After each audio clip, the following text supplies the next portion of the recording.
장모님, 오늘 저녁 뭐예요? 국 없으면 밥이 안 넘어가는데요. 승우야, 내가 아픈 것도 모르고 또 밥부터 찾니? 나는 내 집 식모가 아니야. 아니, 장모님, 사위는 백년 손님이라는데 아프다고 이렇게 대화하시면 곤란하죠. 우리가 옆동으로 이사 온 게 다 이유가 있잖아요. 엄마, 딸이 제일 만만한 상대는 엄마잖아. 나 결혼했어도 엄마가 다 해줘야지.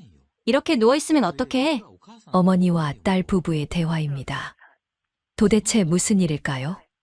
사연 시작 전에 무료 구독 버튼 눌러주시고 좋아요, 알람 설정도 눌러주시면 큰 행운이 밀려 들어올 거예요.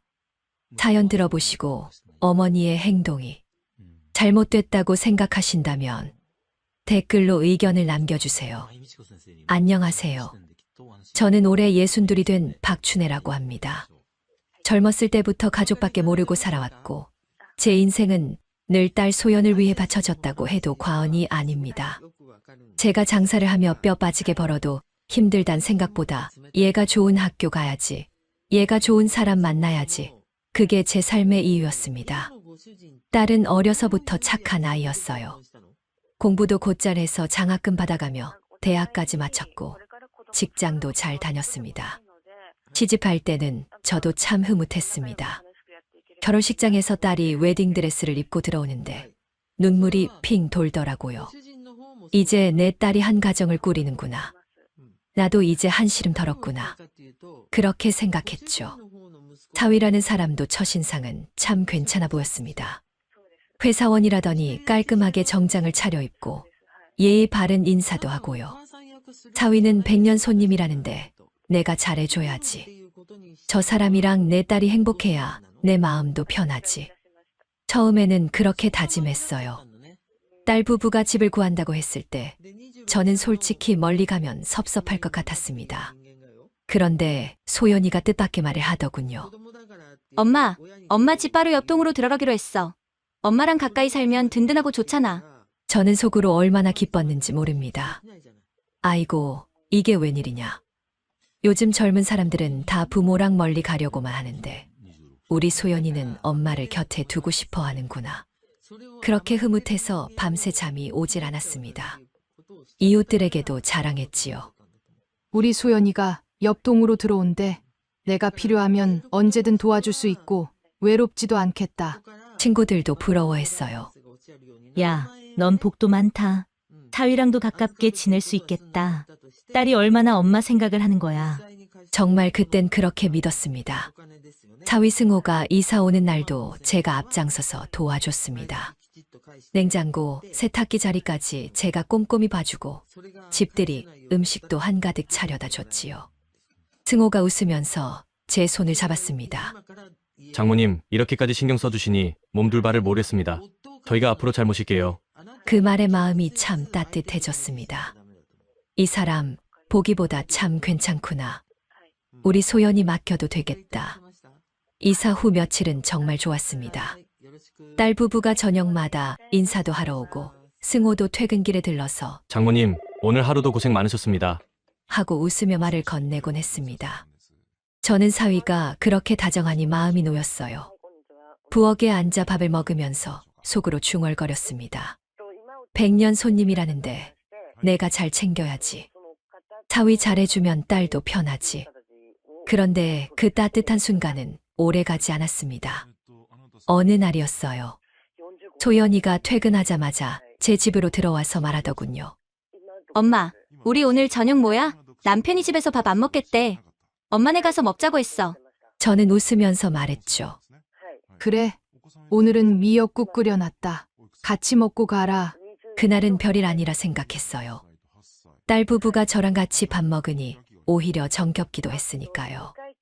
하지만 그날 이후 딸 부부는 하루가 멀다 하고 제 집으로 들어왔습니다. 퇴근하면 곧장 들러서 밥을 차려달라는 게 자연스러워졌지요. 소연은 엄마 밥이 제일 맛있지? 하며 웃었고 승호는 식탁에 앉아 젓가락을 들며 태연히 물었습니다. 장모님, 오늘 반찬 뭐 있어요? 국은 있나요? 그 말에 순간 당황했지만 처음에는 사위니까 기분 나쁘게 생각하지 않으려 했습니다. 그래도 속으론 얘가 조금은 미안하다는 말이라도 할 줄 알았는데 하는 서운함이 스치더군요. 그럼에도 불구하고 저는 꾹 참았습니다. 주말이 되면 좀 쉬겠거니 했습니다. 평일에 힘들게 일했으니 주말에는 나도 좀 늦잠도 자고 편히 있어야지. 그런데 주말 아침에도 초인종이 울렸습니다. 문을 열자 승호가 활짝 웃으며 들어오더군요. 장모님, 오늘도 밥 좀 부탁드립니다. 제 먹을 게 마땅치 않네요. 그 순간 저는 어이가 없었지만 억지로 웃으며 부엌으로 향했습니다. 소연은 옆에서 엄마, 그냥 해주라. 옆동이니까 편하잖아. 당연하다는 듯 말했죠. 그날 밤 저는 혼자 부엌에 앉아 한숨을 쉬었습니다. 내가 원한 건 이런 게 아니었는데 딸이 옆동으로 오니 기뻤는데 이게 맞는 걸까? 가슴 한쪽에서 불안이 스멀스멀 올라오기 시작했습니다. 제가 사위에게 기대했던 건 따뜻한 예의와 존중이었습니다. 하지만 현실은 그 백년 손님이라는 이름 뒤에 숨어서 내 집을 제 집처럼 드나들고 당연한 듯 요구하는 모습이었어요. 물론 아직은 꾹 참았습니다. 딸 부부가 신혼이니 내가 조금 힘들어도 보태줘야 한다고 스스로를 달랬습니다. 하지만 제 마음속 깊은 곳에서는 벌써 작은 응어리가 생기고 있었습니다. 시간이 지날수록 제 마음속 불안은 현실이 되어갔습니다. 처음에는 소연이 부부가 하루 이틀 밥 먹으러 오는 정도였지만 점점 당연한 습관이 되어버렸습니다. 퇴근만 하면 어김없이 제 현관문을 열고 들어왔습니다. 엄마, 우리 왔어라는 소연의 목소리와 함께 승호는 신발을 벗으며 장모님, 오늘 저녁 뭐예요? 하고 묻곤 했지요. 그때마다 저는 서둘러 부엌으로 향했습니다. 밥솥을 열고 국을 덮이고 반찬을 꺼내 차렸습니다. 그런데 승호는 숟가락을 들며 꼭 투정을 했습니다. 장모님, 이 반찬은 어제 거 아닌가요? 김치는 안 익었네요. 장모님 김치 담그신 거 진짜 맛있는데 오늘은 없어요? 말은 정답게 하는 것 같았지만 속은 비꼬는 말투였습니다. 저는 억울했지만 꾹 눌렀습니다. 사위가 먹는 밥상에 흠잡히면 안 된다고, 내 딸 체면이 서야 한다고 스스로를 다독였습니다. 하지만 그런 날이 계속되자 제 마음은 점점 무거워졌습니다. 하루 종일 장을 보고 음식을 준비해도 저녁만 되면 마치 식당처럼 제 집이 열리는 거였으니까요. 저도 나이가 들었는데 남들처럼 퇴근하면 텔레비전도 보고 쉬고 싶었지요. 그런데 제 집은 하루가 멀다 하고 손님이 차지했습니다. 아니, 손님이 아니라 그들은 이제 손님조차 아니었어요. 그래도 입 밖으로는 내색하지 않았습니다. 딸이 옆동으로 살아서 좋다고 친구들 앞에서 자랑까지 했는데 이제 와서 힘들다고 말하기도 부끄럽더라고요. 더 큰 문제는 집안일이었습니다. 소연은 맞벌이를 한다는 이유로 아침마다 저를 불러냈습니다. 엄마, 출근길에 우리 집 좀 들러서 빨래 널어줘. 어제 세탁기로 올려놨는데 깜빡했어. 엄마, 우리 집 쓰레기 좀 버려주라. 시간이 없어. 저는 처음에는 흔쾌히 도왔습니다. 내 딸이 바쁘니까 내가 대신해주면 되지 하고요. 그런데 그 부탁이 하루 이틀이 아니라 매일이었습니다. 쓰레기 봉투를 들고 내려갈 때마다 제 자신이 딸 집 식모가 된 기분이었어요. 며칠 후 소연이 출근길에 제게 쪽지를 내밀며 말했습니다. 엄마, 이거 우리 집 비밀번호야. 아침에 좀 들어가서 청소도 해주면 좋겠어. 엄마 집이랑 옆동이라 힘들지도 않잖아. 저는 그 순간 울컥했지만 억지로 웃으며 쪽지를 받았습니다. 그래, 내가 힘든 건 잠깐이겠지. 애 낳으면 좀 달라지겠지. 그렇게 위로했어요. 시간이 흐르면서 제 삶은 점점 딸 부부의 그림자가 되어갔습니다. 제 하루는 제 스케줄이 아니라 소연과 승우의 일정으로 굴러갔습니다. 아침이면 딸이 전화를 걸어왔습니다. 엄마, 세탁기 돌려놓을 테니까 널어주고 다 마르면 개어나? 처음엔 잠깐 부탁이라 여겼지만 이제는 아예 당연한 일과가 돼버렸습니다. 제 집보다 소연네 집에 더 오래 머무는 날이 많았으니까요. 이웃들이 저를 볼 때마다 말했습니다. 아이고, 따님이 옆동에 살아서 든든하시겠어요. 손주도 생기면 춘혜 씨가 가까이 있으니 참 좋겠다. 저는 웃으며 맞장구 쳤지만 속은 쓰렸습니다. 남들은 복이라 하지만 제겐 점점 짐이 되어갔거든요. 결정적인 건 손주가 태어나면서였습니다. 애가 태어난 건 분명 기쁜 일이었어요. 하지만 기쁨도 잠시 육아의 모든 무게가 제 어깨로 쏟아져 내렸습니다. 소연은 말했습니다. 엄마, 옆동이라 편하잖아. 애 어린이집에 맡기기 전까지만 도와줘. 승호는 더 대놓고 말했지요. 장모님이 봐주시는 게 제일 좋죠. 저희도 안심이고요. 그 말은 고마움이 아니라 의무처럼 들렸습니다. 저는 아침마다 아기를 안고 씨름해야 했습니다. 울음소리에 정신이 아찔하고 밤에 잠도 설쳤습니다. 하지만 소연과 승호는 퇴근하고 와서는 아이를 안아보는 신용만 하다가 곧바로 제 밥상부터 찾았습니다. 장모님, 오늘 반찬 뭐예요? 김치찌개 있나요? 저는 국물이 없으면 밥을 못 먹겠어요. 저는 땀에 젖은 채로 아기를 안다가 겨우 식탁에 앉혔습니다. 그런데 승호는 숟가락을 들고 눈살을 찌푸렸습니다. 이거 고기 양이 왜 이렇게 적어요? 저녁에 좀 든든하게 먹어야지. 소연도 거들었습니다. 엄마, 승호 씨 회사 일 힘들잖아. 고기 좀 넉넉히 해주면 안 돼? 그 말을 들으니 제가 마치 요리사 같았습니다. 딸은 제 몸을 걱정하기보단 남편 눈치를 보며 저를 부려먹는 것 같았어요. 저는 속으로 내가 언제부터 너희 집 식모가 되었나? 내가 언제부터 너희 아이 보모가 되었나? 하고 한탄했습니다. 어느 주말이었어요. 토요일 아침부터 전화가 울렸습니다. 엄마, 오늘은 갈비찜 해줘. 저는 순간 마음속 깊은 데서 울컥하는 게 올라왔습니다. 얘야, 엄마도 주말은 좀 쉬면 안 되겠니? 엄마, 우리 시댁에 가져가야 해서 그래. 엄마가 해줘야지 체면이 서잖아. 결국 저는 또 장을 보고 하루 종일 부엌에서 땀을 흘렸습니다. 갈비찜 냄새가 온 집에 가득했지만 정작 저는 한 점도 제대로 먹지 못했습니다. 소연 부부가 음식을 싸가는 걸 멍하니 바라보면서 제 손에 쥔 건 빈 그릇뿐이었으니까요. 가장 서러운 건 명절이었습니다. 설이나 추석이 다가오면 승호가 아무렇지도 않게 말했습니다. 장모님, 김치랑 갈비, 잡채 좀 해주시면 안 돼요? 저희 엄마가 몸이 안 좋으셔서 못하시거든요. 그 말에 저는 시장을 몇 번이고 들락거리며 재료를 샀습니다. 하루 종일 부엌에서 허리 펼 틈도 없이 음식들을 차렸습니다. 그런데 막상 명절 당일 승호는 제 음식을 싸들고 시댁에 가서 큰 소리로 말했답니다. 이거 우리 집에서 직접 한 거예요. 저희가 경성스럽게 했어요. 저는 그 얘기를 듣는 순간 얼굴이 화끈거리고 치가 떨렸습니다.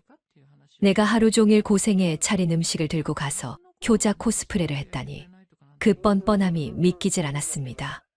그리고 제게 들어온 선물들도 사라지기 일쑤였습니다. 지인들이 명절마다 보내주는 과일 상자, 한우 세트 같은 귀한 것들을 소연히 슬쩍 들고 갔습니다. 엄마, 우리 시댁에 가져가야 해. 엄마는 혼자잖아. 이거 필요 없지? 그 말이 얼마나 모욕적이던지요.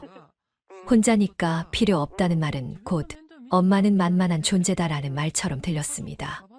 제 마음은 매번 쪼개지는 것 같았습니다. 그런 날이면 저는 밤에 불 꺼진 부엌에 홀로 앉아 있었습니다.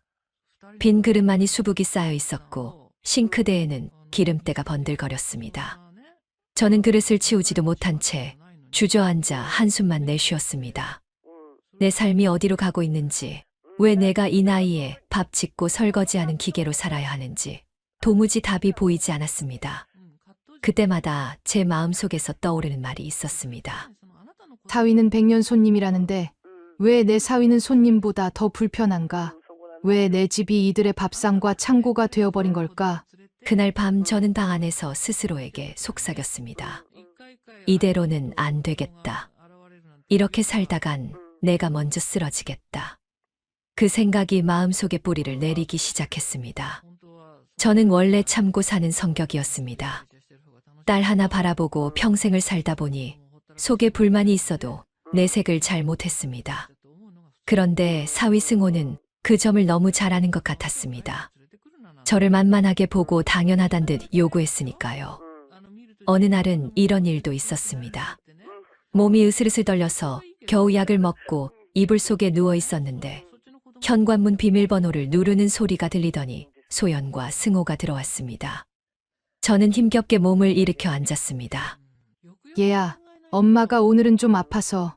그런데 제 말이 끝나기도 전에 승호가 말했습니다. 장모님, 오늘 저녁 뭐 있어요? 김치찌개 끓여주시면 좋겠는데요. 저는 순간 귀를 의심했습니다. 몸이 아프다는데 밥부터 묻는 사위라니. 소연조차 엄마, 그래도 뭐라도 좀 해줘. 우리 집엔 반찬이 하나도 없어. 제 편을 들어주지 않았습니다. 저는 눈물이 핑 돌았지만 억지로 부엌으로 향했습니다. 국물 냄새가 퍼질 때마다 눈가에 맺힌 눈물이 국물 속으로 뚝뚝 떨어졌습니다. 그때 저는 처음으로 확실히 느꼈습니다. 이 사람은 손님이 아니다. 손님이라면 아픈 집주인 눈치를 보고 돌아갔을 것이다. 이건 민폐다. 저는 점점 제 존재가 투명해지는 기분이었습니다. 나는 단순히 부엌에서 일하는 손일꾼이구나. 이 사람들 눈에는 내가 가족이 아니라 가정부일 뿐이구나. 이런 생각이 들 때마다 가슴이 먹먹해졌습니다. 그런데도 승호는 눈치라는 걸 몰랐습니다. 아니, 애초에 눈치를 볼 생각조차 없었던 겁니다. 어느 날은 제 앞에서 당당히 말했습니다. 장모님, 저희가 옆동으로 이사 온 건 다 이유가 있어서예요. 장모님이 가까이 계시니 밥도 편하게 먹고 집안일도 걱정 없고 애도 맡길 수 있고 얼마나 좋아요. 효율적이지 않습니까? 그 순간 저는 숨이 막혔습니다. 효율이라니. 내 인생이 그들의 효율을 위해 존재한다는 말인가요? 저는 치밀어 오르는 분노에 손이 덜덜 떨렸습니다. 하지만 소연은 그 옆에서 웃으며 맞장구 쳤습니다. 엄마, 우리는 엄마 덕분에 얼마나 편한데. 엄마가 있으니까 우리 결혼 생활이 안정적인 거야. 저는 속으로 소리쳤습니다. 나는 너의 인생을 위해 태어난 사람이 아니다. 나에게도 내 삶이 있다. 나도 사람이다. 하지만 그 말은 목구멍에서 맴돌뿐 끝내 나오지 못했습니다. 딸이 더 얄밉게 느껴졌습니다. 자기 남편의 뻔뻔함을 제어하기는커녕 오히려 당연한 듯 받아들이고 있었으니까요. 그날 밤 저는 친구 복순이에게 하소연했습니다. 복순이는 동네 문화센터에서 함께 배움을 이어가는 것이었습니다. 춘혜야, 너 그렇게 살면 병난다. 사위가 100년 손님이라는데 너한텐 100년 민폐 손님이네. 너 언제까지 참고 살 거야? 저는 고개를 푹 떨군 채 대답했습니다. 나도 알아. 근데 소연이가 혹시라도 상처받을까봐. 복순이가 제 손을 꼭 잡으며 말했습니다. 너 지금부터라도 네 인생을 지켜야 해. 그 말을 듣는데 눈물이 왈칵 쏟아졌습니다. 평생을 참고 살아왔지만 이제는 제 자신이 사라지는 게 두려웠습니다. 사위의 무례와 딸의 무심함이 쌓여서 제 영혼까지 갉아먹고 있었던 겁니다. 그날 밤 저는 결심했습니다. 이대로 두면 나는 이 집에서 사라진다. 내 집도, 내 삶도, 내 존엄도 다 잃고 만다. 그때 처음으로 제 마음속에 불씨 같은 결의가 피어올랐습니다. 그날은 제 생일이었습니다. 평생 가족을 위해 살았지만 제 생일만큼은 소박하게나마 챙겨줄 줄 알았습니다. 그런데 소연과 승호는 아무 말 없이 저녁 때 제 집에 들어와서는 식탁부터 차려달라 했습니다. 장모님, 오늘 저녁 뭐 있어요? 고기 있으면 구워 먹고 싶네요. 소연은 옆에서 대수롭지 않게 웃으며 말했습니다. 엄마, 오늘은 뭐 특별한 날도 아니고 그냥 해줘. 그 말이 제 가슴을 찔렀습니다. 제 생일을 모르는 게 아니라 아예 모른 척한 겁니다. 그 순간 마음속 깊은 곳에서 묵직하게 눌러왔던 응어리가 터져버렸습니다. 저는 젓가락을 식탁에 내려놓고 크게 말했습니다. 이제 그만해라. 소연이 놀라며 고개를 들었습니다. 엄마, 왜 그래? 갑자기 무슨 소리야? 승호는 여전히 태연하게 말했습니다. 장모님, 무슨 일 있으세요? 밥만 해주시면 되는데 왜 그러십니까? 그 말이 제 분노를 폭발시켰습니다. 밥만 해주면 된다. 내 입에 들어가는 게 밥만이야? 내가 며칠을 고생해도 고맙다는 말 한마디 없고 내 몸이 아파도 밥 달라. 국 달라. 반찬 달라. 나는 내 식모가 아니다. 나는 내 부엌대기가 아니다. 소연은 황급히 손사래를 쳤습니다. 엄마, 너무 예민하게 받아들이지 마. 그냥 엄마가 해주면 편하니까 그러는 거잖아. 편하다니. 내가 편하면 나는 불편한 거야. 내가 웃으면 나는 눈물 흘리는 거야. 내가 왜 이 나이에 내 집 살림까지 떠안아야 하니? 내가 왜 내 시댁 체면을 세우려고 고생을 해야 하니? 내 생일까지 무시당하면서 이러고 살아야 하니? 순간 집안이 얼어붙었습니다. 승호는 여전히 억지 웃음을 지으며 말했습니다. 장모님, 너무 과민 반응하시는 거 아닙니까? 저희는 가족이니까 당연히 의지하는 거지. 왜 그렇게 받아들이세요? 가족, 내 입에 밥 넣어주고 내 부모 체면 세워주고 내 집 청소하고 내 자식 키워주는 게 가족이면 나는 대체 뭐냐? 나는 가족이 아니라 일하는 사람이었다. 제 목소리가 떨렸습니다. 그러나 그 떨림은 두려움이 아니라 분노에서 비롯된 것이었습니다. 그날 밤 저는 큰 결심을 했습니다. 더는 이대로 살 수 없다고. 저는 현관문 앞에 섰습니다. 그리고 바로 비밀번호 변경을 눌렀습니다. 손가락이 새 숫자를 누를 때마다 제 가슴에서 켜켜이 쌓였던 고통이 하나씩 벗겨지는 것 같았습니다. 철컥 마지막 설정 완료 소리가 울리자 몇 년 동안 답답했던 가슴이 한순간에 뻥 뚫렸습니다. 다음 날 소연과 승호가 아무렇지도 않게 현관문을 열려 했습니다. 삑삑삑 철컥. 문은 열리지 않았습니다. 승호가 당황한 얼굴로 말했습니다. 비밀번호가 왜 바뀌었지? 장모님, 안에 계세요? 문 열어주세요.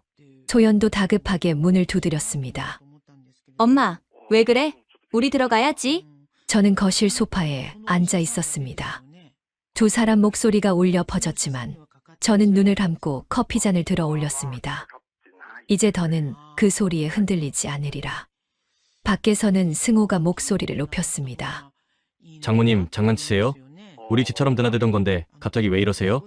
그 순간 저는 문 너머로 단호히 대답했습니다. 내가 우리 집을 내 집처럼 드나드는 그 자체가 잘못이었다. 이 집은 내 집이다. 더는 밥상 차려줄 생각 없으니 돌아가라. 소연의 울먹이는 소리가 이어졌습니다. 엄마, 우리 잘못했어. 이제 안 그럴게. 제발 문 좀 열어줘. 하지만 저는 고개를 저었습니다. 늦었다. 너희가 내 생일까지 무시한 순간 나는 모든 걸 끊었다. 내 집 문은 이제 너희를 위한 문이 아니다. 그 말과 함께 저는 다시 문을 바라봤습니다. 그 문은 이제 단순히 철문이 아니라 제 인생을 지켜주는 벽이었습니다. 그날 밤 저는 처음으로 마음 편히 깊은 잠을 잘 수 있었습니다. 누구도 초인종을 누르지 않았고 누구도 제 부엌을 흔들지 않았습니다. 드디어 내 집이 되었구나. 저는 그렇게 제 인생을 다시 찾기 시작했습니다. 비밀번호를 바꾼 날 이후 제 집 앞은 한동안 시끄러웠습니다. 소연과 승호가 초인종을 연거푸 눌렀고 문을 두드리며 저를 불렀습니다. 엄마, 우리 잘못했어. 제발 문 좀 열어줘. 장모님, 오해가 있으신 것 같은데 한 번만 얘기 들어주시면 안 됩니까? 저는 소파에 앉아 있었지만 그들의 목소리에 흔들리지 않았습니다. 내내 참아왔던 세월이 제 등을 떠밀어 주듯 마음은 단단히 굳어 있었습니다. 저는 단호히 말했습니다. 너희가 잘못한 건 하루 이틀이 아니었어. 내가 밥 해주고 집안일 다 해주고 손주까지 키워줬는데 고마움은 없고 당연함만 있었다. 이제는 안 된다. 더는 내 집 문턱 넘지 마라. 소연의 울음 섞인 목소리가 문 너머로 들려왔습니다. 엄마, 진짜 잘못했어. 다시는 안 그럴게. 이번만 봐주면 안 돼? 늦었어. 엄마를 부엌대기로 부리고 내 생일까지 무시한 순간 이미 끝났다. 사과가 늦으면 아무 소용없다. 그 말과 함께 현관 앞은 조용해졌습니다. 그리고 그날 이후 제 집은 다시 제 집으로 돌아왔습니다. 초인종이 울리지 않았고 누군가 부엌에서 반찬을 찾는 소리도 들리지 않았습니다. 몇 달이 지나자 동네 소문이 제 귀에 들어왔습니다. 소연 씨 얼굴 봤어. 애 키우느라 반쪽이 다 됐더라. 사위는 시댁에 갈 때마다 빈손으로 왔다고 욕만 먹는다더라. 장모가 다 해줘서 효자 행세하던 게 이제 들통난 거지. 그 집 부부 요즘 맨날 싸운대. 집안일 나누다 서로 고성만 오간다더라.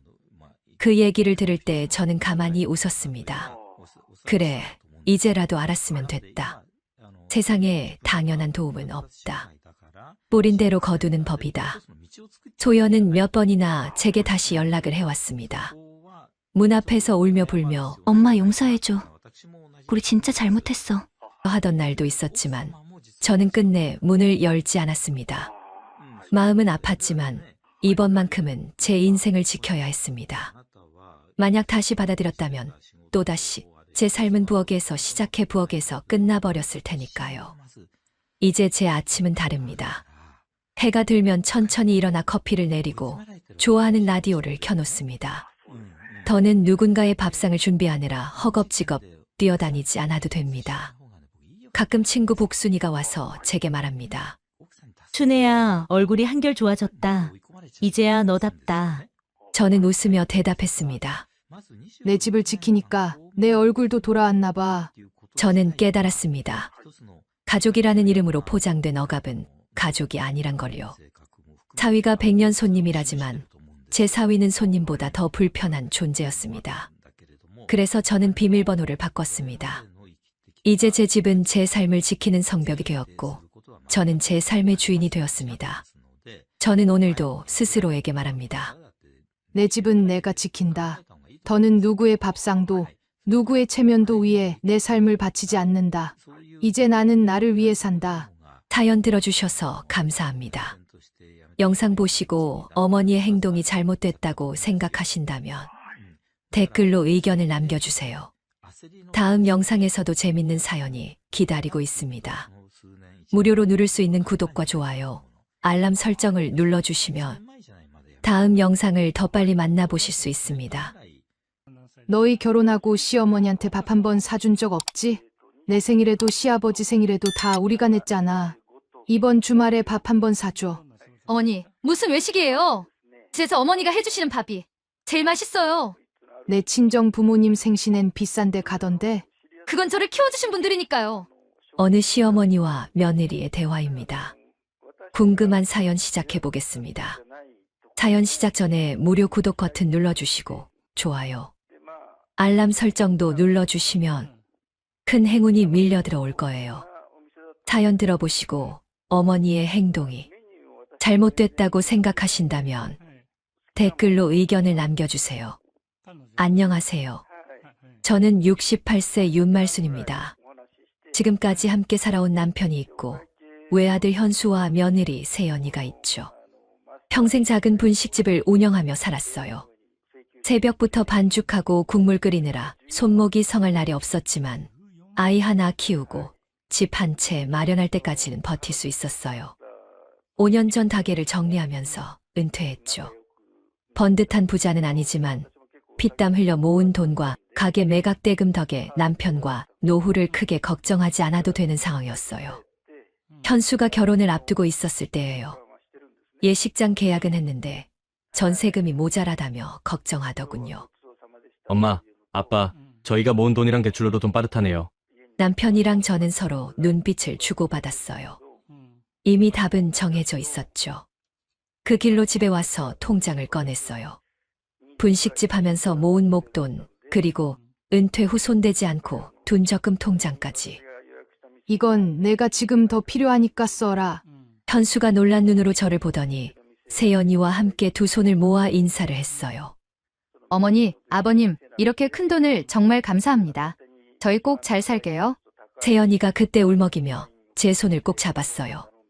그 손이 따뜻하고 부드러웠죠. 그 순간, 이 아이도 이제 내 딸이구나 하는 생각이 들었어요. 그날 저녁 셋이서 삼겹살집에 가서 웃으며 밥을 먹었는데 그때까진 모든 게 참 따뜻했어요. 전세 계약 날 남편과 같이 은행에 가서 송금 버튼을 누를 때 손이 조금 떨렸어요. 그래도 기분이 나쁘진 않았어요. 이제 저 아이들이 안심하고 새 출발하겠구나 싶었죠. 신혼집에 첫날 짐을 푸는 날엔 제가 직접 잡채랑 불고기를 해가고 남편은 과일 바구니를 들고 갔어요. 세연이는 현관에서 우리를 반겨주며 오, 어머니 손맛 기대돼요. 어머니, 언제든 편하게 오세요. 그 말이 참 고맙더군요. 그때까지만 해도 서로에 대한 믿음이 있었어요. 결혼 후 몇 년 동안은 그래도 무난했어요. 한 달에 두세 번은 전화가 오고 명절이면 꼭 찾아왔죠. 세연이는 살갑진 않았지만 예의는 지켰어요. 저는 매번 반찬과 김치를 챙겨줬어요. 세연이가 요리에 서툴다 해서 김치 담글 땐 아예 김치통을 가득 채워 보내줬죠. 세연이 힘들지 않게 하려고 그러는 거지. 남편도 고개를 끄덕였어요. 하지만 외식 자리에선 늘 계산은 저와 남편 몫이었어요. 처음엔 감사합니다 했지만 시간이 갈수록 그마저도 사라졌어요. 메뉴판만 들여다보고 계산대 앞에선 제 눈치를 보는 게 자연스러워졌죠. 제 생일날 현수가 고급 한정식집을 예약했다고 했을 때 드디어 이번엔 애들이 사주려나 보다 하고 기대했어요. 그런데 음식이 나오기도 전에 엄마, 카드 가져오셨죠? 순간 허탈했지만 웃으며 카드를 내밀었어요. 세연이도 옆에서 웃었지만 그 웃음이 제 마음에 가시처럼 박혔어요. 남편은 자식 챙겨주는 게 부모 도리야. 그냥 넘어가자고 했어요. 저도 내가 살아있을 때만이라도 좀 챙겨주자 생각했죠. 그런데 해가 지날수록 그 마음이 조금씩 갉아먹히기 시작했어요. 결혼 5년 동안 단 한 번도 우리 부부가 대접을 받은 적은 없었어요. 명절에 와도 빈손으로 와서 밥만 먹고 피곤하다고 일찍 가버렸어요. 김치, 반찬, 과일을 챙겨줘도 고맙단 말 한마디 없었죠.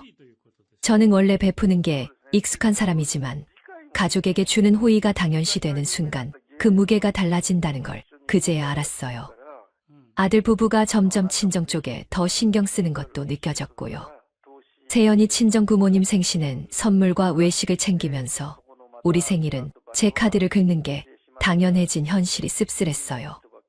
그때부터였어요. 제 안에서 뭔가 조금씩 금이 가기 시작한 게 어느 날 친구 미정이와 통화를 하다가 귀를 의심했어요. 미정이는 며느리가 시어머니 생신이라면서 비싼 한정식집에서 식사 대접을 했다며 자랑을 했거든요. 내 며느리도 그러지.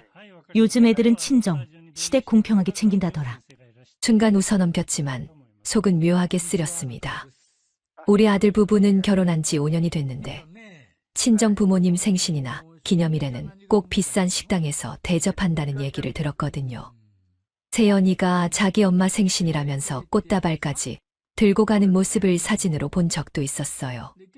그런데 저희는요, 제 생일이면 아들이 미안하다며 케이크 하나 들고 오거나 그것도 바쁘면 그냥 전화로 생신 축하드려요 하고 끝이었죠. 솔직히 마음 한구석이 허전했습니다. 그날 저녁 현수에게 전화를 걸었어요. 이번 주말에 뭐하니? 왜요? 엄마, 아버지랑 나 이번에 건강검진도 잘 끝났고 엄마, 아빠 밥 한번 사줘라. 전화를 받던 현수가 잠시 뜸을 들이더니 세연이랑 상의해 볼게요. 저는 별 생각 없이 기다렸죠. 그런데 다음 날 세연이가 직접 전화를 걸어왔습니다. 어머니, 저희 이번 주는 좀 힘들 것 같아요. 왜? 무슨 일 있어? 요즘 물가가 얼마나 비싼데요. 저희 아직 집도 못 샀잖아요. 돈 모으는 게 우선이에요. 나중에 여유 생기면 그때 모실게요. 말투가 차갑고 끝에는 살짝 웃기까지 했습니다. 순간 귀를 의심했어요. 저도 모르게 아니, 친정 부모님 생신에는 비싼 식당에서 대접하잖아. 그건 괜찮고 시부모 밥은 부담돼? 세연의 목소리가 바로 날카로워졌습니다. 그건 부모님이죠. 저를 키워주신 분들이니까요. 시댁은 솔직히 매번 어머니가 밥 해주시고 챙겨주시니까 굳이 밖에서 비싼 데 갈 필요 없잖아요. 그 말을 듣는데 가슴이 철렁 내려앉았습니다. 이게 무슨 논리인가 싶었죠. 대화를 마친 후 멍하니 앉아있는데 옆에서 남편이 물었어요. 누구야?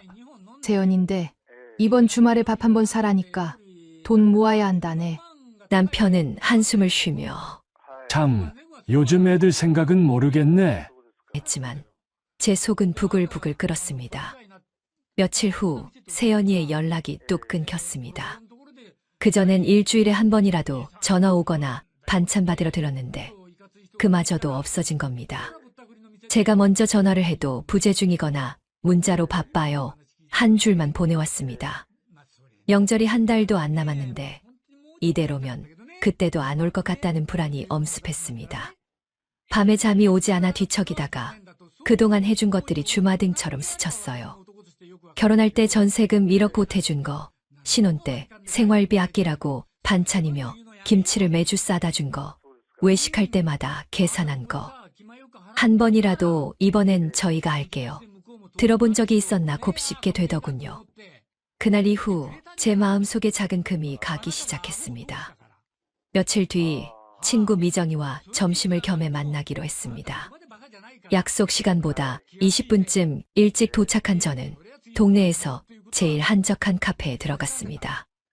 문을 열자 고소한 원두 향이 확 밀려왔고 스팀 우유가 부글거리는 소리가 귓가를 간지렸습니다. 창가엔 노트북을 두드리는 대학생들, 구석에선 두런두런 얘기하며 웃는 중년 부부가 있었습니다. 저는 창가 자리에 앉아 커피를 주문하고 잠시 눈을 감으며 깊게 숨을 들이마셨습니다. 햇살이 유리창을 통과해 테이블 위에 부드럽게 내려앉아 마음 한켠이 포근해지는 듯했죠. 그런데 문 쪽에서 익숙한 목소리가 들렸습니다. 그 억양, 그 속도, 순간 심장이 덜컥 내려앉았습니다. 고개를 돌리니 세연이 있었습니다. 팔짱을 끼고 휴대전화를 귀에 댄 채 다리를 꼬고 앉아 있더군요. 평소와 다름없이 화장도 말끔했고 시선은 창밖 어딘가를 향해 있었습니다. 마주치면 인사하면 되겠다고 생각했죠. 그런데 그 다음 순간 귀로 꽂히는 말에 제 손이 얼어붙었습니다. 아유, 시댁은 이제 끝났어. 전세금 1억 준 게 다지 뭐. 더 이상은 바라지도 않아. 아니, 바라면 내가 바보지. 웃음 섞인 비아냥이 그대로 흘러들어왔습니다. 그리고 솔직히 앞으로 병원비니 뭐니 그런 거 우리한테 기대할 수도 있잖아. 그 전에 거리 두는 게 맞지? 괜히 정 주면 손해잖아. 잠깐 뜸을 두더니 목소리가 조금 더 낮아졌습니다. 친정이야 다르지? 나 키워주고 나 위해서 평생 희생했는데 끝까지 내가 챙겨야지. 근데 시댁은 글쎄 뭐 한 게 있다고. 그 말 한마디 한마디가 제 가슴을 쿡쿡 찔렀습니다. 혹시 내가 잘못 들은 걸까 싶어 숨을 죽이고 귀를 기울였습니다.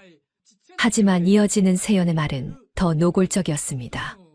어머니, 겉으론 친절하시지. 근데 솔직히 나한테 해준 거 전세금 한 번. 그걸로 끝. 그리고 반찬 매주 들고 오시긴 하는데 그거 다 먹는 줄 알아? 우리 입맛도 모르고 자기 먹던 스타일로만 해오시니까 결국 다 버리게 돼.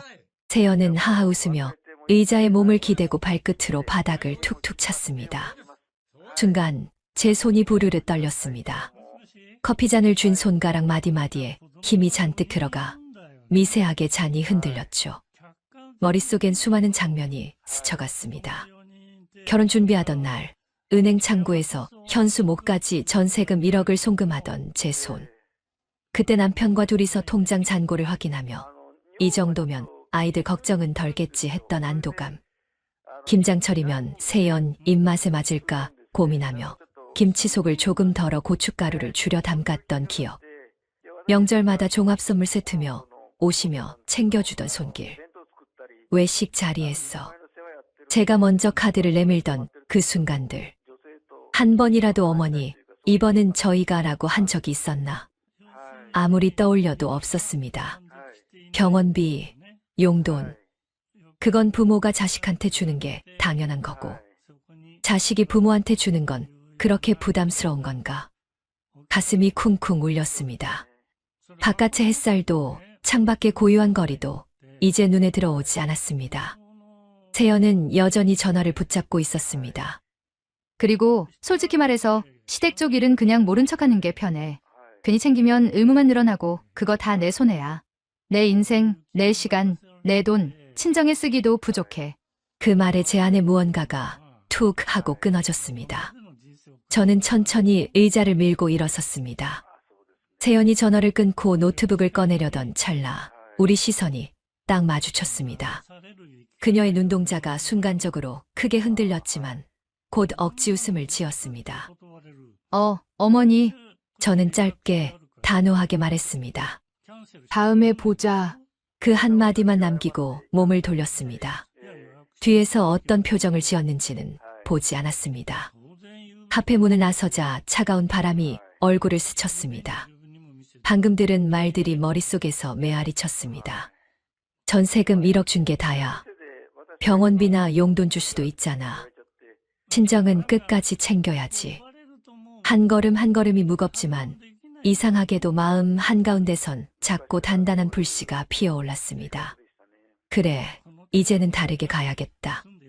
그렇게 제 속의 결심은 서서히 모양을 갖추기 시작했습니다. 집에 돌아오자마자 저는 외투도 벗지 않은 채 서랍부터 열었습니다. 서랍 깊숙한 곳, 오래된 서류철을 꺼냈습니다. 겉표지는 세월이 묻어 약간 발해 있었고 모서리는 닳아 있었습니다. 손끝이 약간 떨렸습니다.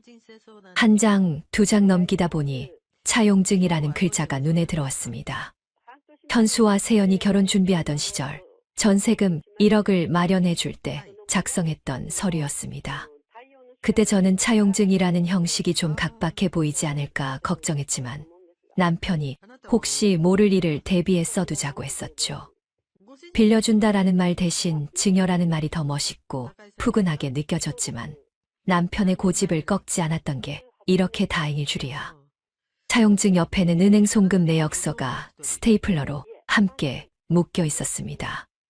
그 옆에 결혼식 준비 명목으로 빠져나간 각종 지출 내역이 빼곡히 적힌 수첩까지 나왔습니다. 저는 소파에 앉아 그 장면들을 떠올렸습니다. 당시 현수는 결혼식 장소를 계약하고 예물이며 가전제품까지 준비하느라 얼굴이 잔뜩 굳어 있었고 세연은 예식장 드레스를 고르며 한바구음을 지었죠. 그때 저는 마음속으로 그래, 내 아들이 든든하게 새 가정을 꾸릴 수 있다면 내가 조금 쪼들려도 괜찮다고 생각했었습니다. 하지만 카페에서 들었던 세연의 말이 다시 떠올랐습니다. 전세금 1억 준 게 다지 뭐. 그 전에 거리 두는 게 맞지. 그 순간 제 마음속에서 뜨거운 뭔가가 치밀어 올랐습니다. 그건 단순한 서운함이 아니라 뿌리째 뽑아야 하는 냉정한 결심이었습니다. 다음 날 아침 저는 이웃 복순 언니에게 전화를 걸었습니다. 언니, 오늘 시간 돼? 할 얘기가 좀 있어서. 카페 한쪽에서 마주 앉자 복순 언니가 제 표정을 보더니 이마를 찌푸렸습니다. 무슨 일인데 얼굴이 그렇게 굳었어? 저는 차용증과 송금 내역 곡사본을 가방에서 꺼내 보였습니다. 이거 현수 결혼할 때 빌려준 전세금 1억. 나 이거 돌려받을 거야. 언니는 놀란 눈으로 저를 보더니 잠시 후 고개를 끄덕였습니다. 그래, 잘 생각했어. 그동안 네가 얼마나 퍼졌는데. 근데 말순아, 이런 건 감정 섞이면 안 돼. 법대로 서류대로 가야 돼. 언니 말대로 저는 감정을 최대한 억누르기로 했습니다. 그날 저녁 남편에게도 차분하게 이야기를 꺼냈습니다. 여보, 나 이 돈 돌려받을 거예요. 이제는 우리를 먼저 챙겨야 할 나이가 됐잖아요. 남편은 잠시 제 얼굴을 보더니 조용히 고개를 끄덕였습니다. 그래, 그때 내가 차용증 써두자고 했던 거 참 잘했네. 내가 하고 싶은 대로 해. 그 한마디에 제 마음속 결심은 더 단단해졌습니다. 저는 곧바로 법률 상담을 예약했습니다. 전화로 간단히 상황을 설명하니 변호사가 차용증과 송금 내역이 있으면 가능성이 높아요. 전화를 끊고 나니 카페에서 세연이 지었던 비웃음 섞인 미소가 떠올랐습니다. 그리고 마음속으로 중얼거렸습니다. 그래, 내가 거리 두겠다 했지. 좋아. 내가 먼저 두겠다. 하지만 그 전에 받아낼 건 다 받아낼 거다. 창밖에는 초겨울 바람이 나뭇가지를 흔들고 있었습니다. 저는 창문을 바라보며 이제 시작이라는 걸 느꼈습니다. 그날 오후 저는 현수에게 전화를 걸었습니다. 현수야, 오늘 저녁에 너랑 세연이 집에 잠깐 가야겠다. 중요한 얘기가 있어. 제 목소리가 단단해진 걸 느꼈는지 현수는 잠시 머뭇거리더니 알겠다고 했습니다. 저녁 7시 현수네 거실에 앉아 있자니 세연이 마지못해 나온 얼굴이더군요. 무슨 일이신데요, 어머니? 입술 끝에는 억지로 붙인 듯한 미소가 살짝 걸려 있었지만 눈빛은 이미 경계심을 띠고 있었습니다. 저는 가방에서 준비해온 봉투를 꺼내 테이블 위에 내려놓았습니다. 그 안에는 차용증과 송금 내역 곡사본이 깔끔하게 정리돼 있었죠. 이거 너희 결혼할 때 전세금 1억 빌려준 거 있지? 이제 그거 갚아야겠다. 순간 세연의 표정이 굳어졌습니다. 네? 갑자기 그게 무슨 말씀이세요? 목소리가 반톤 올라갔습니다. 갑자기가 아니지. 차용증도 있고 송금 내역도 다 있어. 그때 내가 그냥 준 거였으면 몰라도 이건 엄연히 빌려준 거야. 세연은 헛웃음을 터뜨렸습니다. 아니, 어머니, 그걸 진짜 갚으라고 하시는 거예요? 결혼한 지가 몇 년인데 지금 와서? 저는 고개를 끄덕였습니다. 그래. 그동안 기다렸지만 이제는 필요해서 그래. 내 노후 자금으로 써야 하거든. 그때 현수가 끼어들었습니다. 엄마, 그건 우리가 나중에 형편되면. 형편? 너희 형편은 내가 모를까봐 해외여행 가고 명품백 사고 세연이 친정에는 매달 용돈 보내고 한정식 집에서 밥 사주면서 시어머니가 밥 한 번 사라는 건 그렇게 아까웠니? 제 말이 끝나자 세연의 표정이 확 달라졌습니다. 어머니, 그건 저희 부부가 알아서 하는 거고 시댁에서 돈 갚으라는 건 너무하신 거 아니에요? 친정이랑은 다르잖아요. 저는 눈을 똑바로 맞추고 말했습니다. 다르지. 친정은 널 낳아준 부모고 시댁은 내 남편을 낳아준 부모야. 그런데 왜 내 부모한테는 끝까지 책임진다면서 우린 거리 둬야 한다고 해? 카페에서 내가 한 말 내가 못 들은 줄 알았니? 세연의 얼굴이 순식간에 창백해졌습니다. 그걸 그래 다 들었어. 시댁은 돈 줄 말랐으니 거리 두자고? 좋아, 내가 원하던 대로 거리 둘게. 그 전에 빌려준 1억부터 갚고. 세연은 자리에서 벌떡 일어나 손을 탁 치며 말했습니다. 아니, 진짜 어이가 없네. 그걸 지금 갚으라고 하면 저희 보고 죽으라는 거예요? 저는 담담하게 웃었습니다. 아니, 죽으라는 게 아니라 내가 말한 대로 각자 책임지자는 거야. 내 부모는 내가 책임지고 우리는 우리 알아서 하고 그리고 내가 빌린 건 갚아야지. 그게 책임이라는 거다.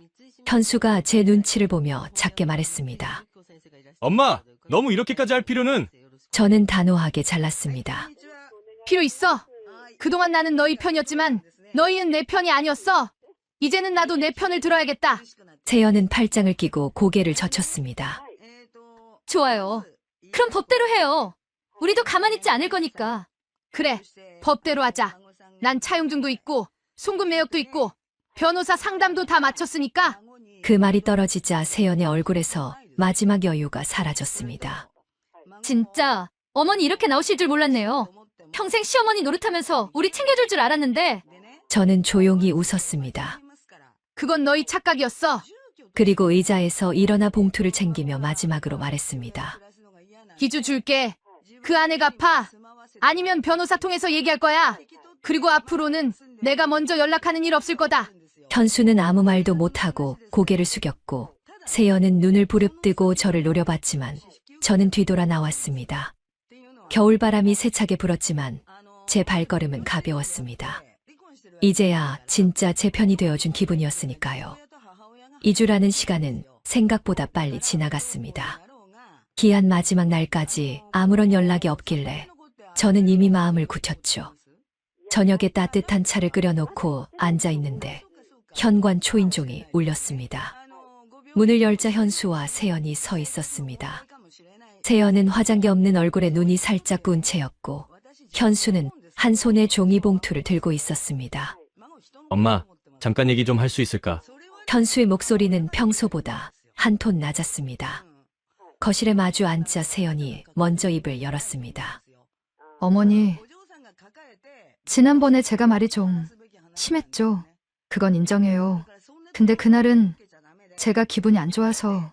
그녀는 고개를 숙이며 천천히 말을 이어갔습니다. 사실 당장 1억을 마련할 형편이 안 돼요. 그래서 조금만 시간을 더 주시면. 저는 조용히 그녀를 바라봤습니다. 그 눈빛 속엔 미안함보다 불안함이 더 많았죠. 현수가 급히 끼어들었습니다. 엄마, 세연이도 요즘 많이 힘들어해. 나도 미안하고 우리 조금만 더 시간을 주면 꼭. 그 말이 끝나기도 전에 저는 고개를 저었습니다.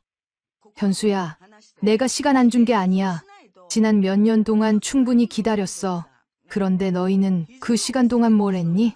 세연이 고개를 들며 한숨을 내쉬었습니다. 어머니, 저희도 나름 살림 꾸리느라 바빴어요. 친정 쪽에도 돈 들어갈 일이 많았고. 저는 차분하게 그러나 또렷하게 말했습니다. 그래, 너희가 선택한 거지. 친정에 돈을 보내고 여행 다니고 쇼핑한 거. 그건 내 돈이 아니니까 뭐라 안 했어. 그런데 빌린 돈을 안 갚는 건 선택이 아니라 책임이야. 세연의 입술이 달달 떨렸습니다. 저희가 그렇게까지 나쁜 사람입니까? 그래, 빌린 돈 안 갚고 변명만 하는 사람은 나쁜 거 맞아. 현수가 고개를 푹 숙였습니다. 엄마, 제발 이번만은. 아니, 이번이 마지막이야. 더는 너희를 내 자식이라고 생각하지 않으려고 해. 세연이 눈을 크게 뜨고 말했습니다. 그게 부모가 할 소리예요? 부모가 자식 챙기는 건 맞지. 하지만 자식이 부모를 함부로 대하면 그때부턴 그냥 남이야. 순간 세연의 눈에 눈물이 맺혔습니다. 그녀는 손등으로 눈을 훔치며 떨리는 목소리로 말했습니다. 정말 이렇게까지 하셔야 속이 시원하세요? 그래. 그래야 내 속이 시원해. 너희가 나를 돈줄로만 보던 시절은 이제 끝났으니까. 잠시 침묵이 흘렀습니다. 현수는 힘없이 봉투를 테이블에 올려놓았습니다. 안에는 현금 500만 원이 있었습니다. 이게 지금 우리가 당장 낼 수 있는 전부야. 나머지는 그건 내가 알아서 해. 기한은 한 달 더 준다. 더는 봐줄 생각 없어. 세연이 울먹이며 제 손을 잡으려 했지만 저는 살짝 손을 빼며 말했습니다. 이제 각자 길 가자. 너희는 너희 인생, 나는 내 인생. 연락도 왕래도 없을 거야. 그 말에 세연은 울음을 참지 못하고 흐느꼈고 현수는 고개를 숙인 채 아무 말도 못했습니다. 저는 의자에서 일어나 문 쪽을 가리켰습니다. 가라. 오늘 이후로는 서로 모르는 사람처럼 살자. 그들이 집을 나서는 순간 제 마음속에서 무거운 돌덩이가 떨어져 나갔습니다. 겨울밤 바람이 창문을 흔들었지만 제 안은 오히려 따뜻했습니다. 그리고 속으로 중얼렀습니다. 이제야 진짜 자유다. 남편이 조용히 제 옆에 앉았습니다. 당신 그동안 참느라 고생 많았어. 낯선 듯 부드러운 목소리에 저도 모르게 눈시울이 붉어졌습니다. 나 이제는 우리 둘만 생각하려고. 더는 애들 걱정 안 할 거야. 남편이 제 손을 꼭 잡으며 고개를 끄덕였습니다. 그래, 그게 맞아. 우리 남은 인생은 우리가 쓰자. 애들은 자기 몫 알아서 하고. 그 순간 지난 세월의 억눌림이 눈물로 터져 나왔습니다. 하지만 그건 슬픔이 아니라 진짜 해방의 눈물이었죠. 사연 들어주셔서 감사합니다. 영상 보시고 어머니의 행동이 잘못됐다고 생각하신다면 댓글로 의견을 남겨주세요. 다음 영상에서도 재밌는 사연이 기다리고 있습니다. 무료로 누를 수 있는 구독과 좋아요, 알람 설정을 눌러주시면 다음 영상을 더 빨리 만나보실 수 있습니다.